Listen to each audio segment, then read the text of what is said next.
प्यारे बच्चों, आज 24 जून है 2021। पाठ 3 मानव जनन तंत्र। हमने तुमको बताया था कि मनुष्य का प्रमुख जनन अंग जो होता है टेस्टीज होता है, वृषण होता है। यह शरीर से बाहर एक जोड़ी टेस्टीज पाए जाते हैं। शरीर से बाहर बॉडी के टेम्परेचर से 2 से 2.5-3 डिग्री सेंटीग्रेड कम होता है ताकि शुक्राणुओं का परिपक्वन और विकास अच्छे ढंग से हो। यहाँ पर दिखाया गया इस कोटन के अंदर ये 2 टेस्टीज हैं। फिर इन टेस्टीज के अंदर क्या है, इसकी खड़ी काट जब काटी गई तो इसके अंदर देखा गया टेस्टिकुलर लाक्यूल हैं, जिनकी संख्या एक टेस्टीज के अंदर 250 होती है। तो जैसे 1, 2, 3, 4 ऐसे ही कोष्ठक 250 होते हैं एक टेस्टीज के अंदर, ध्यान रखो। फिर एक टेस्टिकुलर लाक्यूल के अंदर 1 से 3 जो है सेग्निफेरस ट्यूब्यूल होते हैं। इनको शुक्र जनन नलिका कहते हैं। समझ गए ना बात? यानी मनुष्य में 2 टेस्टिज होते हैं। एक टेस्टिज की जब खड़ी काटी गई तो उसके अंदर टेस्टिकुलर लाक्यूल जिनकी संख्या 250 होती है।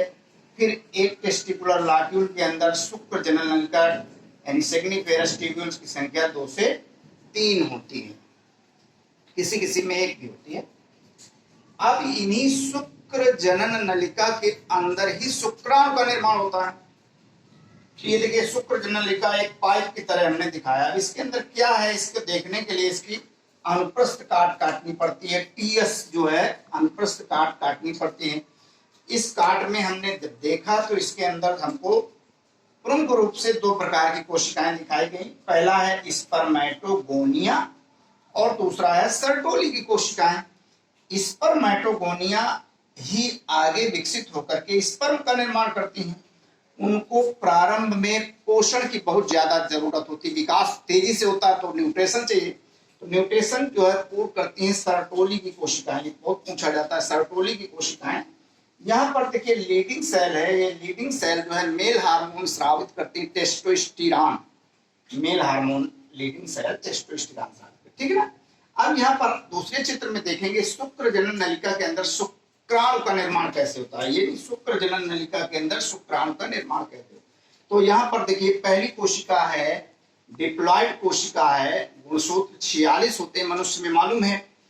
इसे कहते हैं स्पर्मेटोगोनिया, शुक्र जनन कोशिका गुणसूत्र। अब फिर इसका होता है माइटोसिस सेल डिवीजन, जिसमें बनती है प्राथमिक शुक्र जनन कोशिका। इसमें भी गुणसूत्र उतने ही होते हैं, लेकिन यह कोशिका वृद्धि करती है, तेजी से वृद्धि करती है। फिर इसका होता है अर्धसूत्री कोशिका विभाजन, जिससे बनती है स्पर्मेटोसाइट। इसमें आधे हो जाते हैं गुणसूत्र। फिर इसका होता है फिर दूसरा अर्धसूत्री कोशिका विभाजन, तो 2 कोशिकाएं और बन जाती हैं। इनका नाम है स्पर्मेटोइड। इसमें गुणसूत्र आधी हो जाती है, एक्स हो जाते हैं। फिर यही स्पर्मेटोइड आगे चल करके स्पर्म का निर्माण करते हैं। तो यहाँ पर देखिए डिप्लॉइड यानी जिनमें गुणसूत्र की संख्या है वो है ऑल द स्पर्मेटोगोनिया और प्राइमरी स्पर्मेटोसाइट, जिसमें गुणसूत्र की संख्या 2x होती है। और जो जिनमें गुणसूत्र की संख्या x होती है वो है स्पर्मेटोसाइट, स्पर्मेटोइड और स्पर्म में गुणसूत्र की संख्या x होती है। यहाँ पर थोड़ा हम तुमको क्लियर कर दें कि सूत्री और अर्धसूत्री कोशिका विभाजन, अर्धसूत्री कोशिका विभाजन ध्यान रखिए, जंतु हो या पौधे उसके जनन भागों में होता है। सूत्री कोशिका विभाजन वर्धी भागों में होता है। कोई भी पौधा तेजी से बढ़ता है, हमारा शरीर तेजी से बढ़ता है। देखते हैं कि छोटा बच्चा होता है और साल भर में बड़ा उसके हाथ पैर हो जाते हैं, वहां पर सूत्री कोशिका विभाजन होता है। और याद रखिए कि अर्धसूत्री कोशिका विभाजन पौधे या जंतुओं के जनन भागों में होता है। इसमें गुणसूत्र की संख्या आधी हो जाती है, क्योंकि आधी मेल से आती है, आधी फीमेल से आती है। तो अभी आधी हम यानी शुक्राणु में गुणसूत्र की संख्या 46 की आधी ही करना है। आधी ओवा से आएगी, वो हम आगे बताएंगे। फिर देखिए ये शुक्राणु की एक संरचना दिखाई गई है। एक शुक्राणु के 3 भाग होते हैं, हेड, मिडिल और टेल। हेड में एक्रोसोम होता है, ये एक एंजाइम का स्रावित करता है। जब फर्टिलाइजेशन होता है तो बहुत सारे शुक्राणु जो होते हैं ओवा के पास जाते हैं और इसका अगला भाग जो एक्रोसोम होता है, यहाँ से एंजाइम स्रावित होता है, जिसके कारण ओवा के बाहर एक जोना पेलिसिडा लेयर होती है, उसको ये भेद करके शुक्राणु अंदर चला जाता है। तो एक्रोसोम अगर निकाल दिया जाए, हटा दिया जाए, तो ये फर्टिलाइजेशन नहीं कर पाएगा, जोना पेलिसिडा की दीवार को भेद नहीं पाएगा। मिडिल भाग में माइटोकांड्रिया होती है। तुम्हें मालूम है कि माइटोकांड्रिया को कोशिका का पावर हाउस कहते हैं।